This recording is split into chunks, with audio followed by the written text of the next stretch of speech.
সালাফে সালেহ যে উক্তিগুলি রয়েছে বেদাতীদের সাথে বসতে হবে না, সেটা হচ্ছে এমন বেদাতি যে বেদাতের দিকে আহ্বান করে, হ্যাঁ, যে অনেক মানুষকে পথভ্রষ্ট করছে, তাহলে বেদাতি মোল্লা তাদের নেতৃত্ব দিচ্ছে, আর তারপরে বহু মানুষকে বিভ্রান্ত করে রেখেছে, গুমরাহ করে রেখেছে।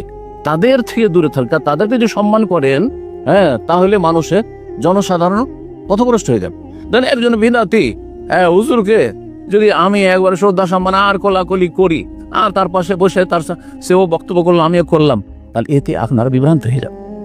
তা তো ওনাদের তো একসাথে আন্তরিকতা দেখছি, তাহলে আমরা কেন তাদের, হ্যাঁ, তারাও তো কিছু ভালো কথা বলে, এই ক্ষেত্রে পড়ে যাবে না।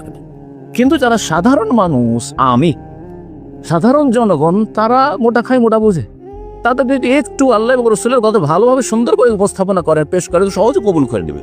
এই বিদাতি মোল্লাগুলো যদি বাধা না হইতে, দাইয়েলা দলাল যারা যদি এরা বাধা না হইতো, তাহলে তাদের সাথে ওই রকম আচরণ করবেন, যে আচরণ করবেন যারা ফিতনা করে মানুষ বিভ্রান্ত করেছে তাদের মতো। এক।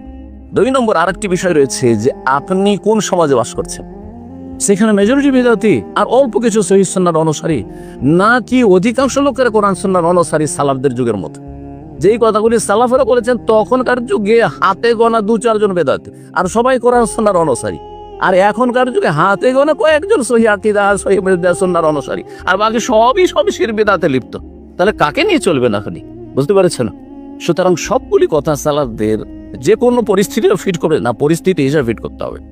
হ্যাঁ, স্থান এবং সময়কাল আর অবস্থার পরিবর্তনে আপনার দিনই বেশ কিছু মাসাইলে পরিবর্তন হইতে পারে। এই কথাটি বোঝার জন্য কিছু ইসলামের জ্ঞান লাগবে। এখন যেমন একটু আগে বললাম, সৌদি আরব ছেড়ে কারোর নাগরিকত্ব থাকে সেখানে, এই আমার তো কোনো মূল্য নেই, আজ আছে কাল নেই, প্রচুর কথা পান। কিন্তু কথা হচ্ছে যে ধরেন যে কোনো দেশে, একটা মুসলিম দেশে আপনার নাগরিকত্ব আছে, আর সেটা ছেড়ে দিয়ে স্থায়ীভাবে বসবাস করলো অমুসলিম দেশে, বহুবার চিন্তা, এটা মোটেই জায়েজ না। তো সৌদি আরবের ওলামারা যে ফতোয়া দিয়েছেন, তারা সেখানে থেকে সে অবস্থায় ফতোয়া দিয়েছে। কিন্তু যারা জন্মেছেন এখানে, আর এখান থেকে যাওয়ার কোনো রাস্তা, বিকল্প রাস্তা নেই, বাংলাদেশে যাওয়ার সুযোগ থাকে, হ্যাঁ, যে আমার বাবা সেখানকার, তাহলে তো একটা সুযোগ আছে। কিন্তু এমনও কোনো সুযোগ নেই, করবেনটা কি? তার বংশ পরম্পরা 200-400 বছর থেকে তার বাপ দাদারা সবাই অমুসলিম দেশে বসবাস করে, যাবে কোথায়? কোথায় আছে স্থান? আছে কোথাও? তাহলে সবার জন্য ঢালাওভাবে একই রকম ফতোয়া প্রযোজ্য নয়। ফতোয়ার ক্ষেত্রে আপনাকে ফাকিহ হইতে হবে, হ্যাঁ, প্রজ্ঞাবান হইতে হবে, হাকিম হইতে হবে। জি, আল্লাহ তৌফিক দান করুন। জি।